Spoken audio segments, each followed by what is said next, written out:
Elon Musk was on fire this weekend with a wave of announcements, everything from Cybercab, Robotaxi, Robovan, Roadster, and AI chips. Elon was interviewed by both Joe Rogan and All In Podcast for 5 hours total, and we'll watch the most important clips. Sure seems he's in a good mood, and the vote on Thursday is likely going to pass. First, Elon confirmed they will not be putting steering wheels on the Cybercabs. He said people don't really want to drive cars like they think they do. He also confirmed Robotaxi's safety drivers will be removed in December. Second, a Cybercab was spotted at an In-N-Out drive-thru. This is a tradition Tesla has to signal the design is complete and it's ready for production. Lots of changes to the design, which we'll review. Third, Elon announced that he finished a design review of AI 5 chip, and it's going to be great. He said AI 8 will be out of this world, a major hint there. Fourth, he told Joe Rogan that the Robovan is coming. And finally, he almost let out exactly what we'll see when they unveil the Roadster, still likely this year. He said it might not even be called a car and hinted that it will fly. He guaranteed it will be the most unforgettable product demo ever. And today we have one of the most unforgettable guests that I have, Jeff Lutz, very well regarded. He's an ex-CVP of Supply Chain and Chief Quality Officer, and now CEO of his own supply chain consulting firm. Welcome, Jeff. Hey, Herbert. Yeah, so much news that was made to go through. There's a lot to go through, actually. There's a lot of things that have been revealed, discussed, innuendos over the past week. Let's go through it. Yeah, you tell us what you heard and what is, some of us carry forward what we think we heard. That'd be nice to understand from you. So this is Joe Rogan and All In Podcast, 3 hours, 18 minutes with Joe, and 2 hours, an hour and a half with All In. So that's 5 hours total. So these are the best clips that are out there. And first one is, he talked about Cybercab and a steering wheel. And he said, we're not putting in a steering wheel. Let's listen to what he said. Is gorgeous. I told you I'd buy 2 of those if you put a steering wheel in them. And there is a big movement online. Putting a steering wheel in. People are begging for it. Why not? Why not let us buy a couple? Just the first ones off the line and drive them. I mean, they look great. It's like the perfect model. You always had a vision for a Model 2, right? Like, isn't it like the perfect Model 2 in addition to being a Cybercab? Look, the reality is people may think they want to drive their car, but the reality is that they don't. How many times have you been, say, in an Uber or Lyft, and you said, you know what, I wish I could take over from the driver, and I wish I could get off my phone and take over from the Uber driver and drive to my destination. How many times have you thought that to yourself? No, it's quite the opposite. 0.0 times. Okay. Yeah, good analogy, right? With the Uber, I think that makes sense. What do you think, Jeff? I could actually even complete that thought further. People don't want to drive their cars themselves. They want the car to drive itself the way they want it to be driven. And I think that's where we're going with FSD and these profiles and with Robotaxi is I think you're going to be able to have the experience you want. If you're kind of a slow, chill, laid back driver, there's a profile for you. If you're kind of in a hurry all the time, there's a profile for you. If you need to switch that up based on however you're feeling, road conditions, the car, I think the car will actually detect but there's a profile for you. So I actually think Tesla's not only solving self-driving, they're actually solving self-driving the way you want to be driven. And I think that's going to be part of the moat. When people talk about, well, they have a Robotaxi, these things drive these other solutions, they're very mechanical, very clunky. There's one way that they drive. And you can already see it now in 14.1.4, all the different profiles, all the different choices too for how to be dropped off. So I think that's a really important competitive moat that Tesla is building that they're not necessarily outwardly talking about. Yeah, I love that. Exactly. So there are, for the people who don't know, in FSD, there's 5 different profiles, right? There's standard, but my wife prefers chill or even sloth. So there's 2 other ways you can just switch down there. Now the car is driving sloth-like or chill-like. And then up on a higher side, you can be hurry or Mad Max. And here's Jason Calcanis talking about Mad Max. 14. I have Juniper, and I got the 14.1, and I put it on Mad Max mode the last couple of days. That is Mad Max mode a unique experience. I was like, wait a second, this thing is driving in a very unique fashion. Yeah. Yeah. It seems you want to get to your destination in a hurry. That's Mad Magmos. The next clip here, we've got Elon talking about how every car we make is actually a robotaxi, and there's a confusion with the term. And I think this is very important. I think people forget that all of our cars can become robotaxis. I don't know why they do, but they just completely just ignore that part. Can you explain? We'll watch the clip and explain like the importance of this, like this misunderstanding by everybody. We make right now are capable of being a robotaxi. So there's a little confusion of the terminology because our cars look normal, like the Model 3 or Model Y looks, it's a good looking car, but it looks normal. But it has an advanced AI computer and advanced AI software and cameras. And we didn't want the cameras to stick out, so that we wouldn't want them to be ugly or stick out. So we put them in unobtrusive locations. The forward-looking cameras are in front of the rearview mirror. The side view mirrors are in the side repeaters, or the side view cameras are on the side repeaters. The rear camera is just above the license plate, actually typically where the rear view camera is in a car. And the diagonal forward ones are in the B pillars. If you look closely, you can see all the cameras, but you have to look closely. We just didn't want them to stick out like warts or something. Yeah, thanks, Jeff. Yeah, that's a very subtle thing that Elon's going through, but it's actually really important. Tesla wanted to make the car look like a car. They didn't want to make it look like a set of sensors with wheels under it. And, it didn't want to make it look like a battleship or a submarine or something with just a lot of, sensors and things all over the place. And that actually speaks to consumers in a way. And I actually think a lot of these decisions, we always think of Elon being this engineering key leader, inventor, and who's now really developed this really keen understanding of manufacturing and supply chain as well, probably better than any other CEO out there. And now he's fusing all these things together, but he doesn't get enough credit for the product work and really making sure that Teslas look like beautiful cars that you want to get in and get out of. So I think that was the point there. I want to go back to just one more quick comment on Mad Max. Mad Max, for me, when I saw it released and I saw the YouTube videos before I got it, and then I got it and I experienced it, it was signal for me. And it was signal for me is that they have figured out in this self-driving system, at least the reasonable extents for what they can push it to. And they've pushed it and they've released it out to a lot of vehicles. And to me, this tells me that they now have a level of control and capability, reaction time, the ability. They have the car has stepped up. It's almost more superhuman. It kind of started as a teenage driver, and now it's this professional. It's the car's brain and its reaction capability went from somebody who just got their license, maybe on version 12, to somebody that's more approaching a chauffeur on version 13. And now version 14, it could be the combination of your preferred chauffeur or a professional race car driver.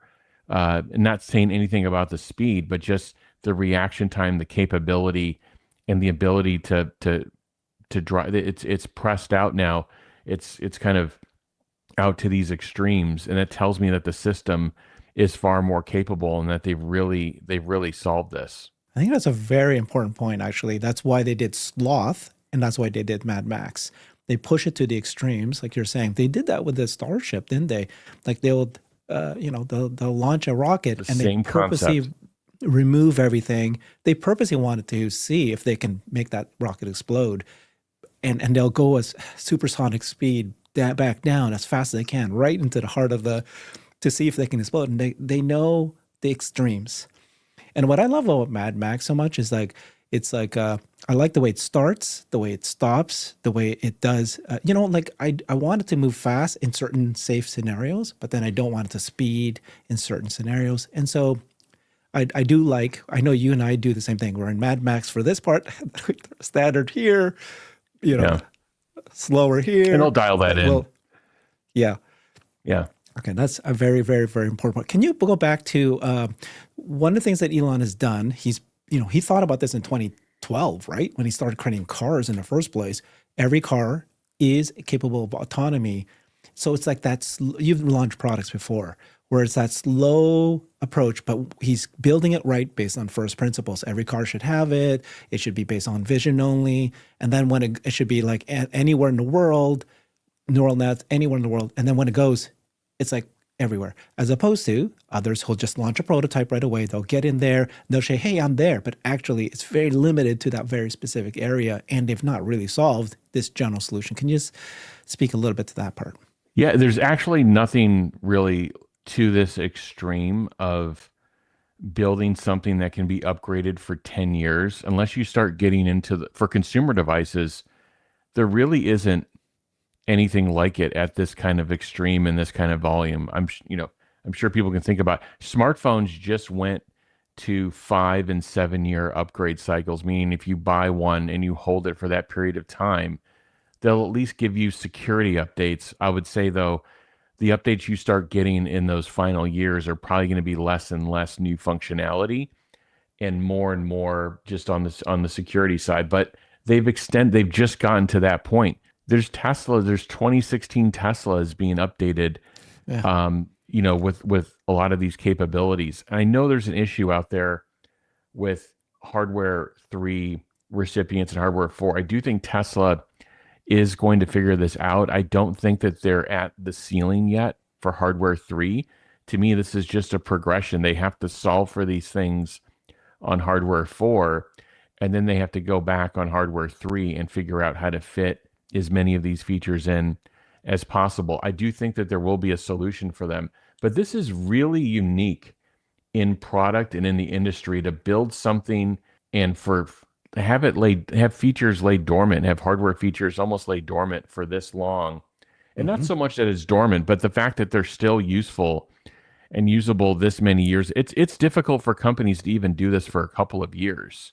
And for Tesla to be able to do this over this period of time is pretty special. But again, I want to be sensitive to the folks with hardware 3. Again, my experience with hardware 3, I've had multiple owners. I used to own a hardware 3 car. But my experience, it was almost indiscernible between the latest version on hardware 3, the 12.6 for whatever the latest version is, and 13.2.9. It was almost indiscernible for me. But I know people have different experiences in different regions. But anyway, this is a very difficult thing to do, to have that kind of, call it a decade. The same thing he did it with the charging networks. The same thing he's done with a number of different things. And that is vision. That is vision that's the CEO understanding both the execution side and the vision side. Because it's easy to sit in a corner office and say, wouldn't it be great if, and then push a bunch of capital in one direction and ultimately make a lot of bad decisions. And I think what you'll find with Elon and Tesla is that he does take tremendous risk and not everything works out. I think people should just be very, very open and clear. Not everything works out, but the big things are definitely working out.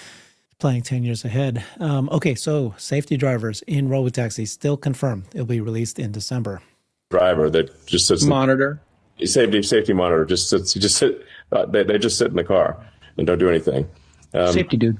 Yeah. But we do expect that the cars will be driving around without any safety monitor before the end of the year. So sometime in December. Yeah, it's November 3rd, Monday today. He's still saying it by the end of this year.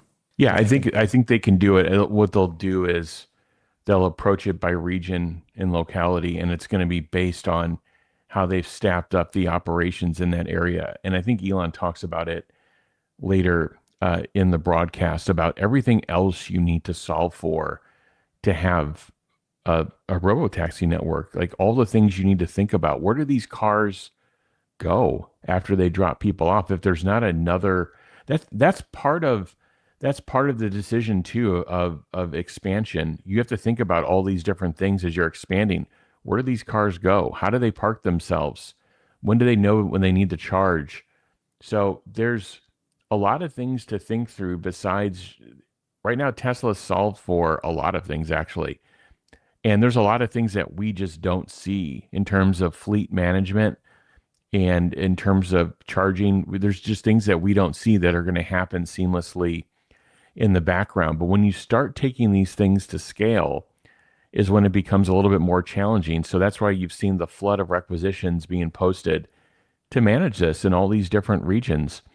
And I think over time, Tesla will need to staff up a lot of these positions. And I think over time, they'll realize that they're going to automate more and more of these tasks, and they probably won't need as many people, both as the system improves, the software improves in the vehicle, and they figure out how to automate more of these tasks. But what happens to your robotaxi after it drops you off is an interesting thing to think about. And Tesla is doing all this work in the background. Other companies either have a real driver, like Ubers, they have drivers in them today, so they go figure out what they're going to do when they're not on a fare. So these are all the things that have to be thought through. It's interesting to think about. Yeah, I think he has confirmed. He said he said already that we could, if we wanted to, go have the car already driverless. You and I know that. In many of my rides, I don't need a driver. And then they just wanted to, from June, safety, but also they didn't want the PR nightmare. Just one event can happen, and then they're in trouble. So now, since June, he said, it's actually gone really well. Surprisingly, it's what is it now? November, from June 22nd to now, so far nothing really, just that one potential incident that happened on day one with Dave Lee and the UPS truck that's backing up, fender bender, and it didn't really happen, right? It was just intervene just in case. And so really, it's just now that they've racked up all this, they could put it in. And what some are saying is that, okay, if an event does happen, just unlucky, does happen in December, January, well, at least they can point back and say, hey, we've done this for 6 months already, and it's been intervention free. So, we've got the data to show that it's like one in whatever 10 million rides, millions, whatever it is, right? So Tesla wants the 1,000 in the Bay Area. They want a couple hundred in the Austin area, maybe up to 500, he said. And they want these things just starting to blend into the background. Oh, there's another Tesla that just whizzed by. There's no driver in there. That's what they want. And they want this ease of the population of like, these things are normal. We're relaxed around them. We're comfortable. They do normal, comfortable things. Because what's going to happen is you increase that volume, and if you go too far too fast and you have a problem and you don't have the public's trust, that's when you have a problem. But if you have the public's trust and you have a minor incident, they'll kind of just look past it. Like you see these other robotaxis, they're causing kind of weird issues here or there, but people are willing to look past it. And that's what you want to get to with Tesla. That's what they're dealing with, this balance right now. Is if the more cars I add at the current performance of software, my probability of an incident is X. I guarantee you that they have these calculations that they're running inside of Tesla. And what they want to do is they want to just continue to improve performance. We saw this massive jump with 14.14. They want to continue to improve performance so that they have such a guard band, such a wide guard band of great performance that the more cars they put out, they won't necessarily trip over and cause an issue. So it's a math and software performance equation they're balancing right now. Exactly. You've reminded us of that, and we just need to be patient until they got the math right. They're going to do things, but they can do this. So Cybercab. There's information about the Cybercab. This is something Tesla AI posted. There's a image here of the Cybercab going through the in and out. They said animal style. One of the things you can order, and it's a burger place in California. You can say, I want the burger animal style. So this is the Cybercab going through the drive-through, and Kilowatts reminded everybody this is a tradition Tesla has for when the engineering hands off completed design of a new vehicle to production. This is just something they've done in the past, like the Cybertruck and others. So these are the photos of this. Also, people are watching these Cybercabs now for the first time in the public, and there's a lot of little things that they seem to have changed. Front side repeater camera been moved slightly forward, slightly redesigned front end and light bar, longer front lower lip, redesigned B-pillar, no gold paint on tires. Door and window could now be frameless, similar to other current Teslas. Front license plate holder, of course. Front amber reflectors, of course. Production-ready looking headlights. Exterior mirrors for now, because it's required by California law. So here's the new, here's the old. And they did move they looked like that the doors maybe a little bit longer, giving you more ingress and outgress, whatever was that word? Egress. So this is egress, thank you.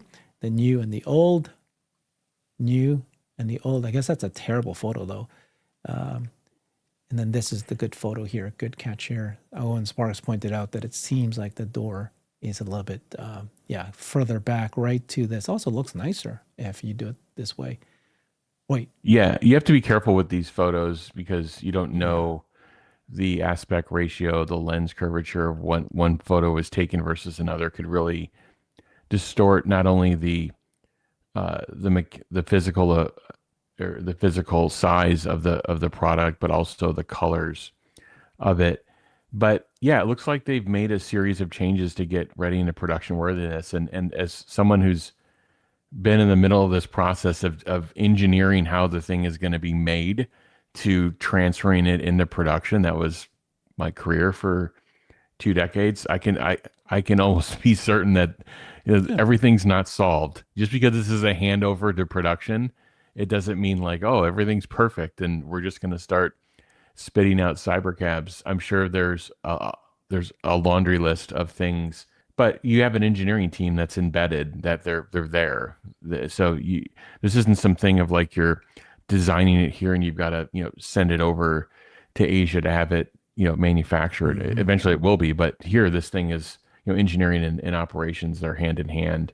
And this is kind of the way Tesla self-organizes themselves. Sure they have silos, but or not silos. Sure, they have different organization structures for different functions in the company. But when it comes time to put something into production, whether it's a new electric motor or the entire vehicle, they just, from what I've heard, they just all come together and figure it out.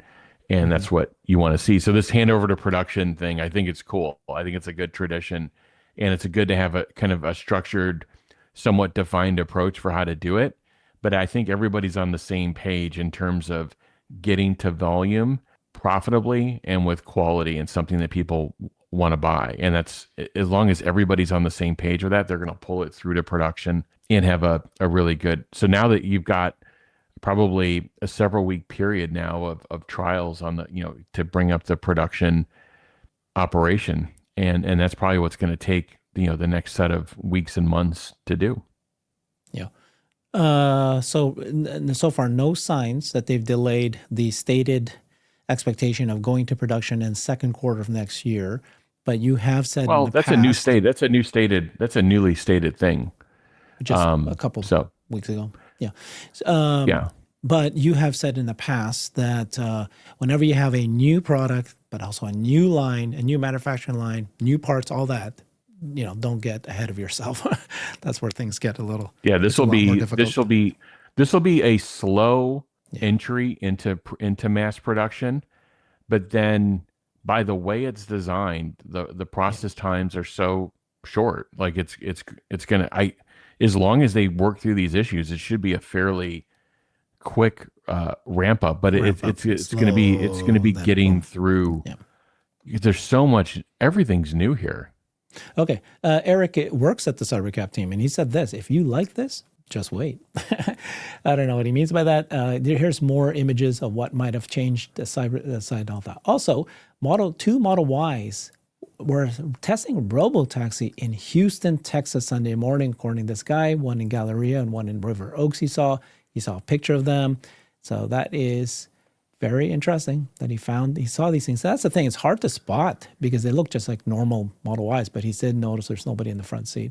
So they seem to be testing now in Houston, Texas. Also, they seem to be gated by their ability to hire these people in these cities. That is now the software right. is kind of sped past everyone. And now it's like, how quickly can you hire the people and get the operation up and going? and maybe a little bit of regulation for testing anyways. First time seeing Robotaxi drop off at the San Jose International Airport. We reported on that last week, but that's finally there. Okay, Elon also posted this a couple days ago, yesterday.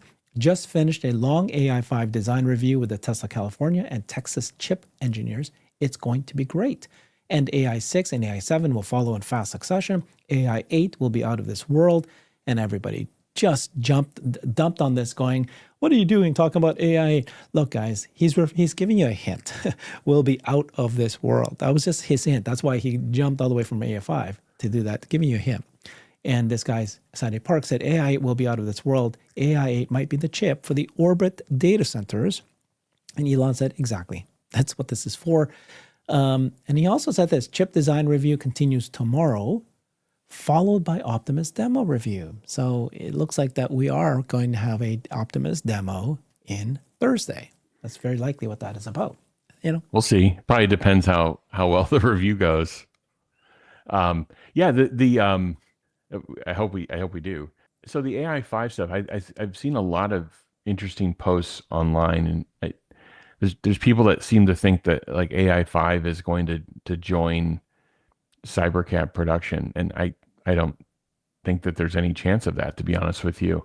And I don't think that, by the way, I think Tesla, it's been very clear, it's not necessary. The 0.001% of people, like, we're all in action. We're like AI4, AI5, AI6. There's a level of, you feel Tesla's excitement, you see Elon's excitement about these different versions. And there's things that he's getting excited about that a lot of people and a lot of traditional consumers will not experience, like a first order effect of. For example, like if there's a significant current drain reduction in the computer already has really low power draw, but if they've gotten another level of improvement, you know, we may not, you know, experience as much of that. You know, if they get, if version 14 is 100 or 1,000 times better than version 13, there's going to be a point where there are effects that can only be understood and experienced on populations, you know, greater, like hundreds of thousands and millions. Like, you start getting into parts per million conversation, and that does excite people that make products. We got excited too when you're making tens of millions of a product, if you figure out how to solve for some of these issues. And I'm not saying that this is the case with AI5, and we don't know. I mean, it looks like AI6 is really the point where the two programs come together in terms of training capability and inference capability. So there's a lot to be excited about. I would just say, as consumers, like, I see people like, well, I'm waiting for an AI5 car, I'm waiting for an AI6 car. First off, if they're talking about a design review on AI5, that means it's still in design. And you've got a long process of prototyping this chip, testing it, lots of reliability testing. There's a series of work that would be ahead of this, that it's not going to be in mass production in time for Cybercab. So the Cybercab electrical supply chain, all the silicon suppliers, they are loading wafers. If they're starting production in let's say they're starting production in early Q2 of the Cybercab, the electrical supply chain is off to the races already. They're loading wafers, they're going. So to me, Cybercab starts with AI4. AI4 is perfectly capable, as a perfectly capable chip of it. And to me, it sounds like AI5 still is an end of year kind of thing, maybe later. When you say end of year, maybe that's when it enters production, and then it's not in volume production until the first or second quarter of the following year. So that's what it sounds like. And there's this push-pull happening with their ability to get more capability out of AI4. And the fact that it is a very good, Elon even says, this is the best thing that we could buy on the market today, the value per dollar. So I think people just don't get ahead of yourself. I would not be making a vehicle decision waiting for one or another. They're not even nailed down to a particular quarter for entry in the vehicles. Yeah. And what I hope, and I would be nice if Tesla came out and said, look, starting with AI4 to 5, that's a complementary architecture that's literally just a computer swap. We're not doing all new wire harnesses, all new cameras, all new things that they did between 3 and 4. So I hope they come out with, and this turns into something that's, if necessary, upgradable. That was very valuable that you just mentioned that, because even I was, thinking a year ago, right? During last year, I was going, the Cybercab launch and the AI5 launch probably are in the same time frame. I was just guessing, hoping that the AI5 will be what they'll use for the Cybercab and Optimus, by the way. And it turns out, based on what you just explained here, I agree with you. AI5 probably won't make its, it won't be available until the end of next year, like a year from now at least. And so, yeah. But the good news is that AI4 works, and we are experiencing it. Works really well. It's already useful now. So Cybercabs will come out with AI4. Even the bot may have for the first versions. But then what you're suggesting is that they'll make it easily swappable, because it makes a lot of sense to just take whatever you've got. Again, his forward thinking, right? 10 years from now, they'll take the bots that they made this year and the cars they made this year, they swap it out with the best software. Yeah, so, and it could get to the point where it's not like you have function, like you should be able to get the full functionality of what you purchased, your purchase intent on an AI4. That's what they want. And then hopefully it is upgradable, where it becomes like a consumer choice. Like, oh, do you want this? If you want this upgrade, you're going to pay for it. Like, we're going to bring the register on it. And more money, more features. Well, I mean, that's the thing. That's the thing. I hope that's what we get to with. But we haven't heard from Tesla yet. I think it's very difficult for them to make these, especially when the chip is still in design review. If I'm them, like, I want to see it fabbed, and I want to test it, and I want to understand it before I start making claims on it. So Cybercab, Roadster, there's a Robovan, Optimus. There is a Robovan. If it's imminent, I think it's AI. Fine, AI4, go. Yeah. Okay. I do want to show the Robovan and the Roadster. Let's listen to Elon. Like Tesla's focus is autonomous cars, building kind of futuristic autonomous cars. We want the future to look like the future. Did you see our designs for the sort of the robotic bus? No. It looks pretty cool. The robotic bus? So it's totally autonomous. We need to actually figure out the good name for it. I think we call it the Robus, or there's no good. There's what do you call this thing? But it looks cool. It's very Art Deco. It's like futuristic Art Deco, and it does. I think we want to change the aesthetic over time. You don't want the aesthetic to be constant over time. You want to evolve the aesthetic. I have a son who's like, he's like even more artistic than me, but he has these great observations. Who is this? A Saxon. He has these great observations in the world because he just views the world through a different lens than most people, and he is like, Dad, why does the world look like it's 2015? And I'm like, damn, the world does look like it's 2015. Like, the aesthetic has not evolved since 2015. Oh, that's what it looks like? Yeah. Oh, wow. That's pretty cool. Oh, yeah. That's like... You'd want to see that going down the road, Yeah. You'd be like, okay, we're in the future, It doesn't look like 2015. What is that ancient science fiction movie, like one of the first science fiction movies ever? Is it Metropolis? Is that what it is? Yeah. Yeah. That looks like it belongs in Metropolis. Oops, Yeah. It's a futuristic Art Deco. Yeah. Okay. He's funny. That's Robovan. Still seems like it's coming. They're still building it. And then we got Roadster here. Let's listen to Roadster. I just going to make a joke. Part of the reason it looks like 2015 is the Model S is certainly aged. It's one of those things where it still looks good, but that is the core design from 2012. And then you have Model X from 2016.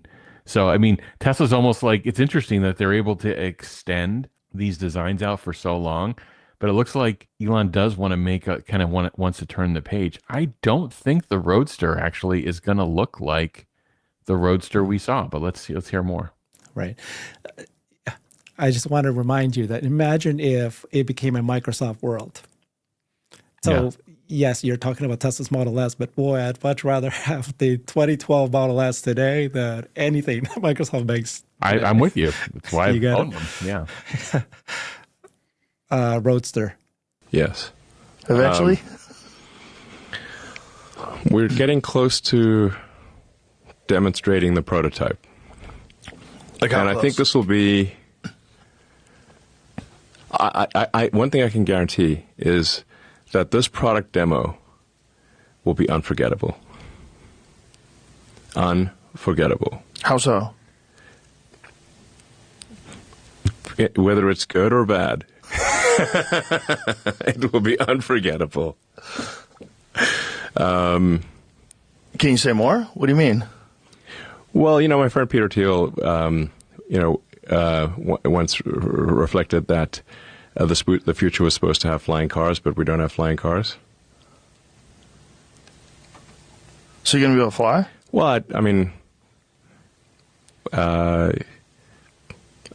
I think if Peter wants a flying car, he should be able to buy one.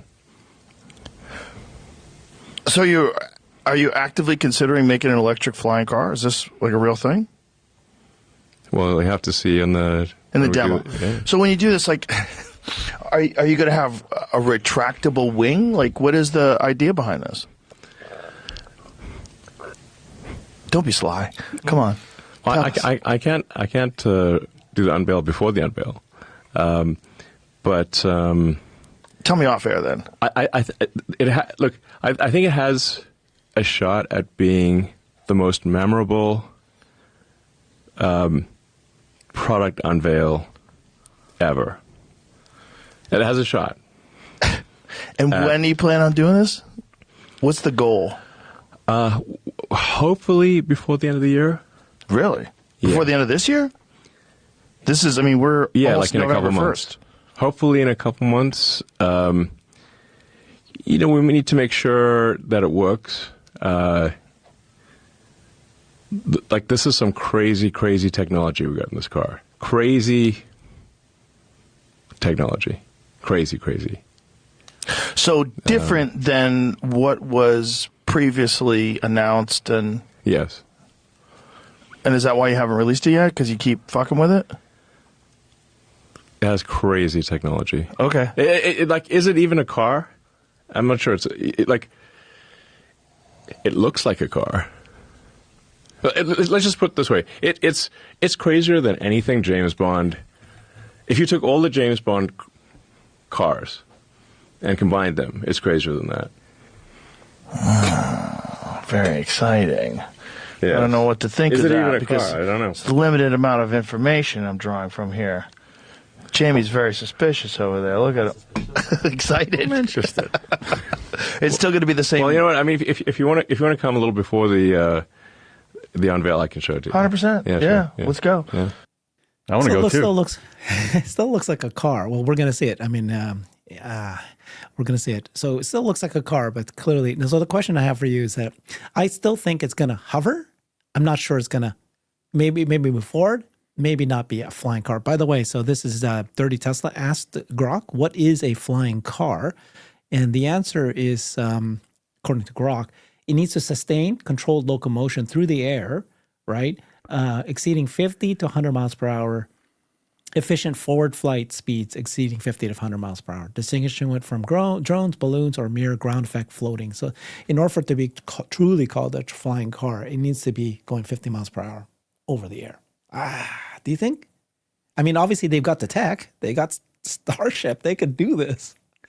Well, there's another piece of tech that Tesla has that it's not clear that anybody else has it the way that they do, which is now with the self-driving system, the ability to do active corrective steering very rapidly, very quickly. Because if this product is still, I don't know what to call it a car, I don't know what to call it yet, but if it's going to still do sub 1 second or 1 second, 0 to 60, not a lot of typical consumers can actually control the vehicle at those speeds. You may get lucky, but you may get unlucky a lot too. Self-flying car. So, Full so self-flying. I think Tesla's FSD tech, in terms of being able to control the vehicle and make sure it does not go all over the place, I think it's going to be important in this. And we'll have to see. There's certainly, maybe this is a distraction from getting FSD through all the regulators. Like, hey, look what we have over here. We want you to improve this too. This Regulations goes got freak out about SpaceX that. technology and flies all over the place.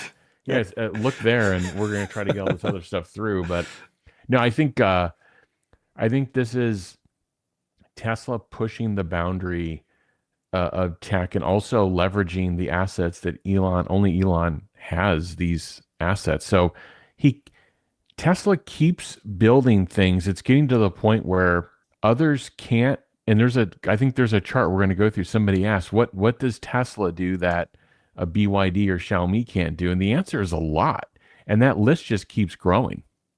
And you were the one that created that list, by the way. We're going to show that tomorrow's video. It's very, very good. So watch Jeff's show tomorrow morning. Thank you so much, Jeff. This was fun. Elon, again, very active on the weekend. Lots of videos. Joe Rogan, and then he went on All In podcast too. We shared a few of those. He seems relaxed. Good mood, right? So hopefully, cross fingers. Thursday's going to go well. But boy, we learned a lot more. And if anything, he confirmed a few things, and almost everything is still on track. That's the most important thing for Tesla investors. Yeah, you don't typically go on for 5-6 hours of podcast, tens of millions of views. If you don't, you don't have something to say, and B, things are probably going pretty well. So I think these are good signs for Elon, his family, Tesla employees, SpaceX investors. Yeah, I think it's just I think he's in a good spot. He's clearly locked in and focused, and should look forward to the rest of the week. Yeah, Joe. So Jeff, myself, Alexandra, and Xander will all be at the shareholder meeting. So come say hi. There's going to be this big poster. We're all going to sign it. It's going to be a fun thing, and if hopefully the proposal passes, and we'll be having more fun than not having fun. Thanks, everybody. Bye. I've created a website that is the most comprehensive resource for the Tesla investor. Please check it out. Simply go to my website at herbertong.com.